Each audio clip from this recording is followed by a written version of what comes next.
நமஸ்காரம். திருப்பாவை 17வது பாசுரம் அம்பரமே தண்ணீரே. இன்றைய வண்ணக்கோலங்களுக்கான சொற்றொடர் அம்பரமே தண்ணீரே சோரே. இதில் இந்த பாசுரத்திலே ஆண்டாள் பிராட்டி கிருஷ்ணனின் தந்தையான நந்தகோபாலனின் அந்த அறம் செய்யும் தன்மையை விளக்குகிறார். அதில் அவர் சொல்வதாவது, அம்பரம் தண்ணீர் சோர் இவற்றை மக்களுக்கு தானமாக அறமாக செய்யும் தொழிலை கொண்டவர் நந்தகோபாலன். அம்பரம் என்பது துணிகளை தானமாக கொடுப்பதை காண்பிக்கிறது. ஆக துணிகளை அறமாக செய்யும் வழக்கத்தை உடையவர். மற்றும் தண்ணீர் என்பதற்காக குளங்களை வெட்டி தண்ணீரை அனைவருக்கும் வழங்குவதில் ஆர்வம் மிக்கவர்.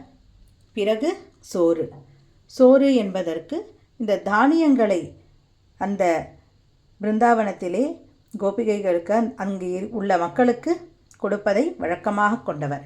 ஆக இந்த அம்பரம் தண்ணீர் சோறு ஆகியவற்றை தானமாக அரணாக செய்யும் வழக்கத்தை உடையவர் நந்தகோபாலன் என்பதை காண்பிக்கிறது இன்றைய வண்ணக்கோலங்கள். ஆண்டாள் திருவடிகளே சரணம்.